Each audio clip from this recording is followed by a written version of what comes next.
Dan seterusnya kita nak memanjangkan lagi perbincangan kita dalam kita bercakap mengenai ma'al hijrah, perpaduan, persaudaraan dan sebagainya. Kita nak mencari erti penghijrahan itu.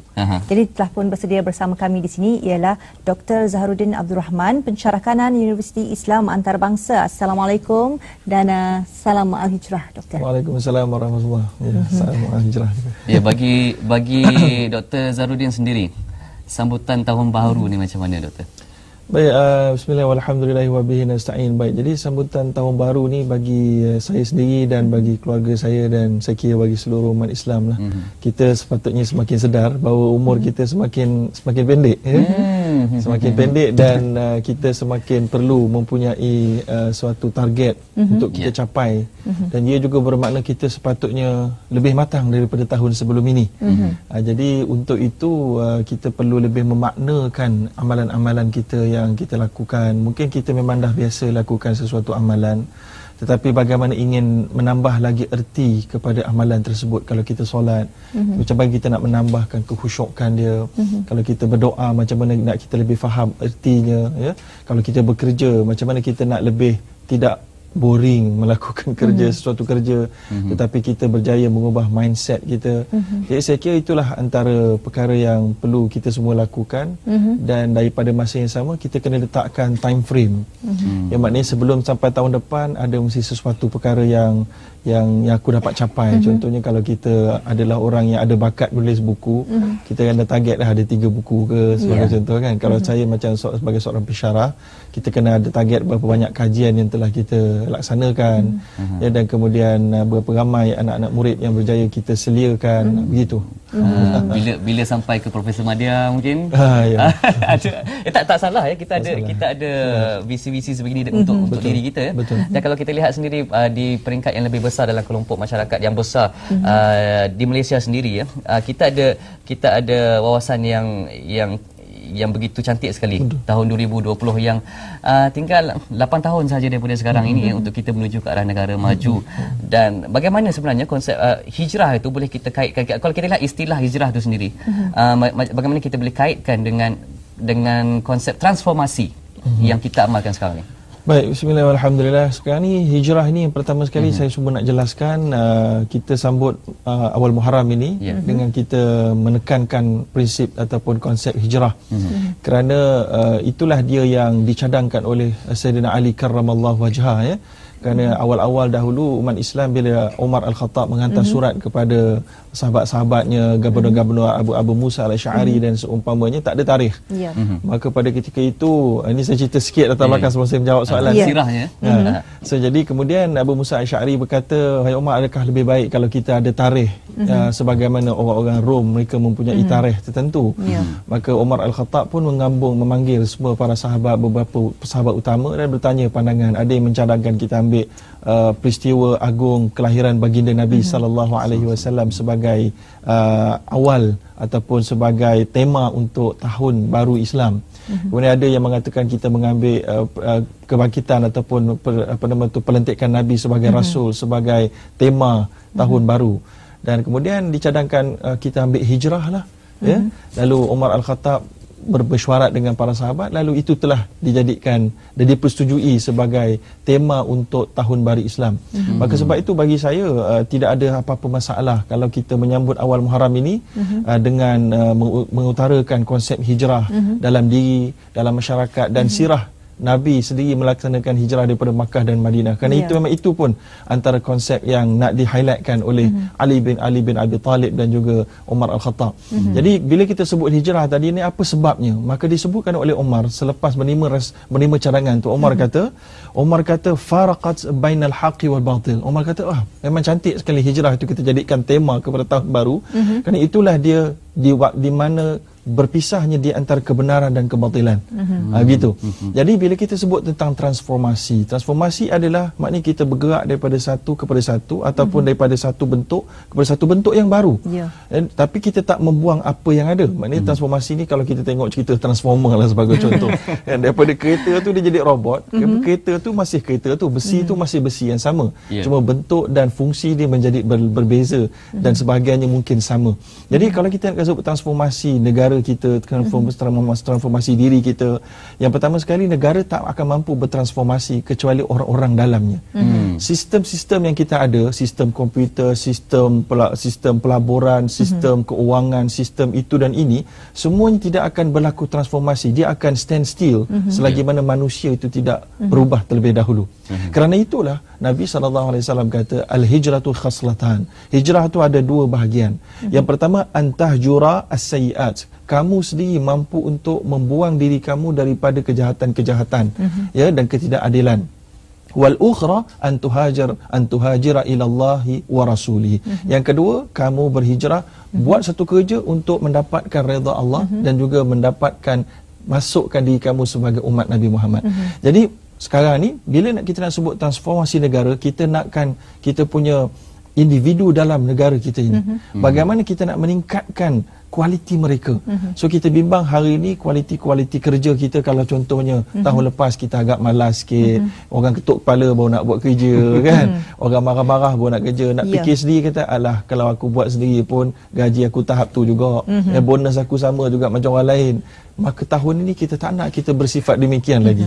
Kita nak kita ni ada proaktif sendiri ke depan, walaupun tak ada orang nak ketuk kepala kita, ketuk kaki kita, ketuk tangan kita baru kita nak buat kerja. Itu pertama. Yang kedua, iaitulah kita sendiri sedar, kalau aku ambil rasuah sebagai contoh, kalau aku pecah amanah, kalau aku buat resit palsu, kalau aku terlibat dalam penipuan itu dan ini, kalau aku potong lane walaupun tak ada AES, aku bawa lebih laju contohnya ya. Maka kita sendiri tahu benda ni adalah memudaratkan diri kita dan boleh memudaratkan diri orang. So oleh kerana itu kita menjauhinya. Maka itu adalah satu proses hijrah, transformasi awal untuk membawa kepada kemampuan kita transformasi sebuah negara. Kalau kita boleh ambil beberapa contoh negara-negara yang maju tetapi dari sudut material, saya pernah belajar di United Kingdom, maka saya lihat di sana ada value ataupun nilai-nilai yang positif yang boleh kita ambil. Maka antaranya bagi saya lah, yang saya nampak ada juga yang tak baik tu banyak lah, iaitulah punctual, menepati waktu. Jadi kita gembira macam contohnya televisyen. Televisyen ni dalam kapal terbang dua-dua punctual biasanya lah, dalam most of the time lah ya. Kalau kita kata pukul 8, pukul 8. Kita 8 suku habis, 8 suku lah habis. Itu kan bagus. Kan kalau kita boleh meeting begitu kan bagus. Kan sama juga dengan kapal terbang. Kapal terbang kalau pukul 8.45 bertolak, 8.45 lah dia bertolak. So jadi orang akan datang lebih awal. Semua kita dah mindset, kita jadikan kapal terbang kita kena datang setengah jam lebih awal. Tapi bila kita hadir meeting, kita tak macam tu kan. Kita tak macam itu, kita biarlah orang dulu.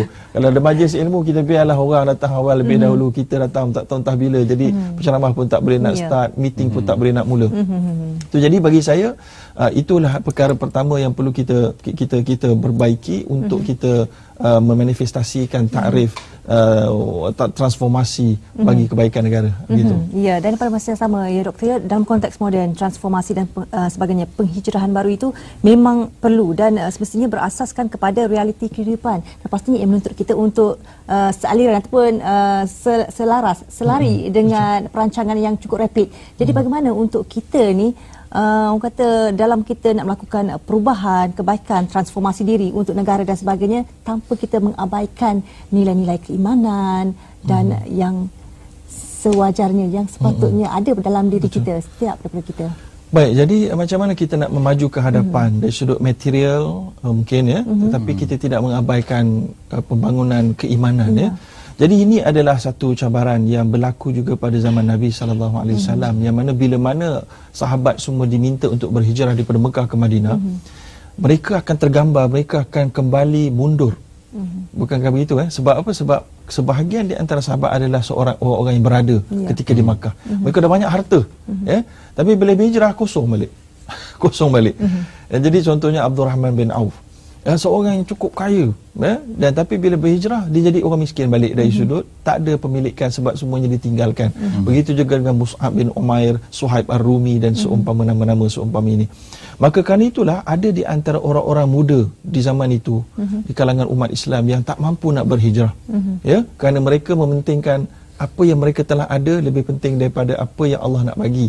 Mereka tak nampak. Maka oleh kerana itulah Allah SWT menegur orang-orang begini sebagaimana Allah sebut dalam surah Taubah, innal ladzina tawaffahumul malaikah zalimi anfusahum. Ada di antara orang-orang Islam ataupun manusia-manusia tertentu di Mekah yang mereka duduk di Mekah tak mau berhijrah sampai mereka mati di Mekah dalam keadaan mereka tak ikut berhijrah. Mereka sebenarnya menzalimi diri mereka sendiri. Allah kata, apa alasan mereka? Allah kata, qalu kunna mustada'afin. Mereka selain kata sebenarnya kami ni orang yang lemah, kami tak mampu lah nak berhijrah ni, kami tak sanggup lah nak tinggalkan barang-barang ni kan, isteri kami ada kat sini, anak-anak kami dan macam-macam lagi lah alasan-alasan mereka. Maka Allah menjawab kepada, Allah suruh Nabi menjawab kepada mereka, qalu alam takun ardullahi wasi'atan fatuhajiru fiha. Katakan kepada mereka, adakah kamu tak sedar bahawa bumi Allah ni luas, kurniaan Allah ni luas, kenapa kamu tak mau berhijrah? Maka disebutkan oleh para ulama, yang pertama yang akan menjadi penghalang kita untuk berhijrah adalah terlampau cintanya kita kepada apa yang kita nampak depan mata. So jadi ada setengah orang kalau dia dah kata aku nak berhijrah jadi baik, tapi aku lepas ni aku tak akan dapat tawaran berlakon macam tu. Contohlah kan. Ataupun aku tak mau berhijrah kerana kalau aku berhijrah nanti aku tak contohnya dia terlibat rasuah contoh. Jadi dah biasa dia contohnya syarikat dia biasa ada entertainment cost bagi rasuah, minum arak dengan geng-geng dia kan. Tapi dia rasa kalau aku ubah cara ni, habislah aku hilang geng-geng ni, networking aku hilang. Maka habis bisnes aku ni. So dia tak mau.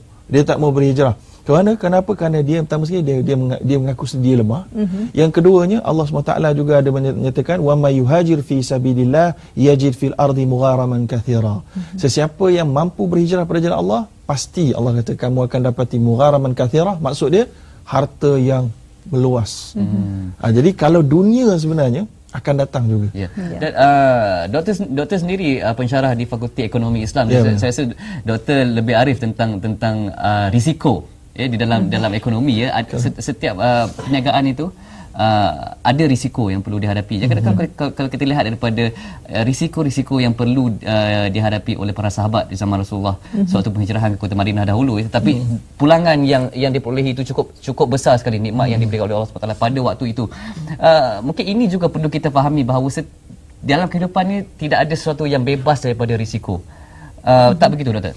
Ya, benar sekali. Sebab itu kita sangat-sangat bimbang bila masyarakat kita sebahagiannya terlampau menyukai skim cepat kaya macam tu. Skim cepat kaya ni kena berhijrah. Kita jangan terlibat lagi tahun ini. Sebab tahun ini sahaja kita dapat lihat berapa banyak syarikat-syarikat pelaburan emas yang telah diserbu. Maka antara sebabnya kan orang kita nak kurang risiko tapi nak untung besar. Maka itu akibatnya. Jadi kita dapat lihat risiko di kalangan para sahabat apabila mereka berhijrah terlampau besar, tapi Allah balas balik, mereka dapat membuka Mekah dan mereka dapat balik harta mereka. Sama juga masa peperangan Tabuk. Semasa peperangan Tabuk, iaitu Tabuk ni satu daerah yang jauh dia lebih kurang 700 km daripada Madinah. Dan umat Islam ketika itu Rasulullah ajak pergi berperang pada waktu musim panas, yang mana cuaca di atas padang pasir lebih kurang 60 ke 65 darjah Celsius. Bayangkan pada ketika itu adalah musim menuai dan musim untuk mengutip hasil tanaman di Madinah. Tengah-tengah nak kutip hasil tanaman, Rasulullah ajak pergi berperang jauh pula tu. Yang pasti kalau balik tu memang tak ada dah. Bayangkan betapa besarnya cabaran musim panas pula tu. Tapi sahabat-sahabat ramai yang tetap mampu, ada di kalangan mereka yang gugur. Memang Allah nak menapis. Yang mereka yang mampu pergi, bila mereka pergi saja kerana kehebatan mereka jalan begitu jauh sampai ke Tabuk, menyebabkan orang-orang tentera musuh tak sempat berperang pun, dah lari tinggalkan semua harta. Jadi mereka sampai saja tak ada berlaku peperangan, ambil saja harta-harta yang ditinggalkan. So jadi nak ceritanya Allah balas secara tunai lah nak cerita sebagaimana mereka tinggalkan kemampuan mereka untuk risiko mereka meninggalkan sini, Allah ganti ini. Tapi ini adalah satu perkara yang subjektif ataupun sukar untuk kita sebut. Kalau kita berkorban meninggalkan satu pendapatan yang haram, maka Allah akan balaskan kita dengan 2 kali ganda pendapatan yang halal. Dia tak semestinya gitu. Sebab pendapatan duit tak semestinya membawa kebahagiaan. So ada kalanya Allah balas bukan dalam bentuk duit, tapi dalam bentuk kebahagiaan. Dalam bentuk anak yang daripada dulu degil jadi tak degil. Yang kita tak akan tahu. Maka ini adalah ganjaran Allah SWT bagi. Ada orang yang harta banyak tapi dia tak gembira, ada orang yang harta sikit tapi dia gembira. Macam mana dia dapat gembira? Kenapa kita tak dapat gembira? Mungkin antaranya adalah apabila kita tidak berhijrah. Bila kita berhijrah, Allah akan berikan perkara yang sama. Wallahualam. Baik. Dan selain itu kita mungkin kita ni sudah dewasa, tapi bagi anak-anak kecil pasti mereka tak tahu apa itu penghijrahan. Jadi bagaimana untuk caranya ibu bapa, orang yang lebih dewasa untuk seawal mungkin usia anak-anak tu kita dah cuba terapkan dan cuba fahamkan mereka cara ataupun erti penghijrahan supaya mereka bila meningkat dewasa memahami konsep penghijrahan itu. Tidak hanya orang kata okey, hijrah tu maknanya berubah jadi baik, tapi caranya bagaimana, pendekatannya bagaimana. Baik, jadi yang pertama sekali hijrah ini kita kena terapkan dalam diri kita sendiri dan diri anak kita. Dia adalah satu proses ke depan yang tidak selesa. Kita berubah menjadi satu perkara yang lain dan perubahan itu akan menyebabkan ketidakselesaan. Kita akan keluar daripada comfort zone kepada yang tak begitu comfortable. Ya, jadi sama macam Rasulullah juga, dan juga para sahabat. Jadi kita nak kena fahamkan anak-anak kita ini, mungkin hari ini mereka dah biasa dengan main game, susu ni tengah cuti sekolah ni kan, tak ada kerja lain, Angry Bird dia kerjanya kan ataupun menghadap dia punya Galaxy Tab, menghadap dia punya internet, menghadap dia punya chat-chat dengan sahabat-sahabat dia. Jadi dia mungkin akan terasa boring ataupun itulah kehidupan dia, dia rasa itulah cara pengisian hidup dia. Jadi macam mana kita nak terapkan, bagi saya lah kita yang pertama sekali ibu bapa sendiri kena faham, kita kena bergerak ke satu zon yang lain yang kurang selesa, tapi akan bawa satu thrill ni ada satu, dia rasa cemas sikit, dia ada rasa gementar sebab kita masuk dalam satu medan yang baru. Jadi itu yang kita nak perlukan, sebagaimana juga Allah SWT mengingatkan bahawa tak mahu berhijrah kepada tempat yang baru yang lebih baik, yang thrill, yang lebih tak berapa selesa sikit ni, adalah antara punca kita akan gagal mentransformasikan diri dan negara. Sebagaimana Allah sebut, wa idza qila lahum ittabi'u ma anzalallah qalu bal nattabi'u ma alfaina alaihi aba'ana awalau kana abahum la yaqiluna syai'an wa lahum yahtadun. Ya, Allah SWT kata, dikatakan pada orang-orang Arab jahiliah, mari kita ikut apa yang diturunkan oleh Allah. Mereka kata, tak payah, kami mengikut apa yang diajar oleh nenek moyang kami. Maka Allah jawab, adakah walaupun nenek moyang kamu tu tak mengetahui? Jadi adakah kita nak stick dengan budaya lama kita, walaupun budaya lama itu tak bagus? So jadi budaya lama anak-anak ini adalah dengan benda-benda semua ni. So macam mana kita nak buat yang baru? Yang baru ni mungkin kita pun tak selesa. Contohnya, okey, lepas maghrib kita nak buat tazkirah sikit. Tak selesa. Sebab sebelum ni lepas maghrib tengok TV je. Kan? Sesuatu yang baru kan, sesuatu yang berbeza. Berbeza. Tu mak bapak pula nak kena siapkan poin pula. Aku pun tak kerti juga. So mak bapak pun tak selesa, anak pun tak selesa. Tapi itu adalah cara untuk ke depan. Cara untuk ke depan. Sama juga contohnya, okey, kita pada pukul 9 pagi contoh kita akan ada buat kelas baca Quran sikit ataupun kita baca buku sikit sama-sama. Mungkin tak selesa sebab ia perkara baru, tapi kita buat. Ya, bagi saya itu adalah cara step-step yang perlu kita lakukan apabila kita nak berhijrah ke depan, mengajar anak kita berhijrah ke depan, bukan hanya dari sudut itu, termasuk juga dari sudut gaya hidup. Gaya hidup, waktu tidur, berapa lama tengok komputer, apa benda yang dia makan. Contohnya dia biasa makan jajan dia kerjanya kan. So jadi kita kata okey, bulan A hari ni kita kena berhijrah sikit, kita kena kurangkan sikit makan jajan, minum air yang manis sebagai contohnya, berapa banyak. So benda-benda itu semua boleh kita rancangkan. Tapi perlu ada rancangan. Baik, kita lihat pada konsep wasatiyah itu sendiri yang diangkat menjadi tema untuk Mahijrah tahun ini. Dalam kita menuju ke arah negara maju, ya, kita sentiasa inginkan perubahan dalam kehidupan kita ke arah yang lebih baik, transformasi yang kita lalui. Jadi bagaimana konsep wasatiyah itu, kesederhanaan, begitu juga dengan keadilan dan juga menjadi yang terbaik boleh kita aplikasikan agar perubahan yang kita lalui itu adalah optimum. Bermakna memang cukup untuk membawa kita maju ke hadapan, tetapi tidak berlebihan dan tidak kurang. Bagaimana, Doktor? Bismillah, alhamdulillah. Yang pertama, wasatiyah itu dari sudut ertinya adalah yang terbaik sebenarnya. Dia ambil daripada firman Allah, iaitulah waltakun ummatun yad'una ilal khair, atau ummatan wasata, iaitulah kamu nak jadi ummah wasata, umat yang pertengahan. Maka saya teringat ada seorang scholars daripada luar negara, diberikan analogi mudah, walaupun kita boleh kritik lah, tapi maknanya analogi mudah. Kalaulah kita ada batu bata yang tersusun, ya, ada batu yang sebelah tepi, ada batu sebelah tepi, sebelah atas, ada sebelah bawah, ada batu sebelah tengah, kata kan. So jadi kalaulah ada kena apa-apa penghakisan, batu sebelah tepi akan kena dulu, sebelah tepi, sebelah atas kena dulu, yang sebelah tengah ada yang paling lambat kena, katanya gitu. So jadi itulah dia seolah-olahnya wasati. di sebelah tengah tu. Wah, tengah tu dia bukan sederhana. Maknanya sederhana ni jangan kita salah faham. Alah, kita sederhana lah, orang solat 5 waktu tu berlebih-lebihan. Kita solat 3 waktu cukup lah. Itu bukan sederhana, itu kantoi namanya. Yang sederhana ni adalah yang mengikut apa yang Nabi lakukan. Itu yang sederhana dimaksudkan. Sederhana ni disebut sederhana sebab apa? Sebab ada orang melampau. Sebab ada di kalangan sahabat Nabi pada waktu zaman Nabi dulu, dia kata dia nak lebih sikit. So kata, aku nak puasa sepanjang tahun. Ada seorang lagi pula kata, aku tak nak kahwin langsung lah, aku nak jadi orang yang senang beribadat, tak mau kahwin langsung. Maka Nabi kata, kahwin adalah daripada sunnah aku, berpuasa dan berbuka adalah sunnah aku. Siapa yang raghiban sunnati falaysa minni, siapa yang berpaling daripada sunnah aku, dia bukan di kalangan aku. Sebab tu ada yang sederhana, baik mereka itu melampau. Kemudian ada pula yang terlampau kurang, iaitulah solat tak penuh, zakatnya tak buat, puasanya tak buat. Jadi itu maksud dia wasati. Wasati itu maksud dia yang paling tepat, yang paling tepat, yang paling baik pada sesuatu waktu. Dan sunnah Rasulullah itulah yang terbaik. Benar. Sunnah Rasulullah itu adalah yang terbaik. So jadi sekarang ni bila mana kita nak adaptasikan konsep wasati ini, maka bagaimana cara ni? Yang pertama sekali, Rasulullah selama beberapa belas tahun memasukkan dalam diri para sahabat keyakinan kepada kehidupan selepas kematian, dosa pahala dan alam kubur. Jadi itu adalah antara kunci untuk membuat sesuatu kumpulan, sesuatu masyarakat itu wasati.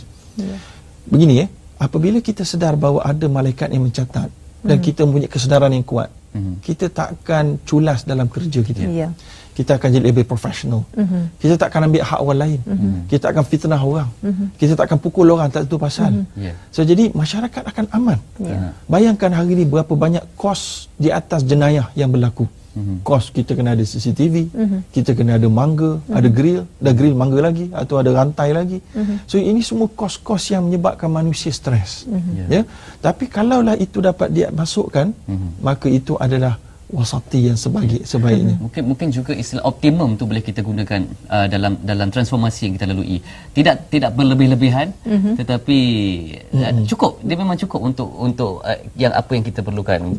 Begitu juga saya rasa. Cukup mengikut waktunya. Ada kalanya kalau kita macam kita minum air, kalau kita minum air terlebih pun tak baik juga. Makan gula terlebih pun tak baik juga. Jadi ada sukatan-sukatannya. Yang optimum itu yang terbaik pada waktu itu. Terima kasih Dr. Zahrudin dari UIM, dan selamat tahun baru Malaysia 1434 Hijri sekali lagi kepada doktor. Dan terima kasih kerana sudi bersama kami pada pagi ini. Mudah-mudahan kita dapat fahamlah dan kita amalkan apa yang kita bincangkan tadi Dan yang pastinya dalam kita melakukan sebarang penghijrahan ke arah kebaikan, apa salahnya kalau kita cuba keluar daripada zon yang selesa seperti kata doktor tadi. Kita kena beranilah cabar diri kita sedikit. Kalau kita tak cuba, kita tak tahu kemampuan kita sejauh mana kita boleh pergi. Baik. Kita cuba untuk cabar diri kita. Tapi sebelum tu kita nak berehat seketika. Kembali selepas ini.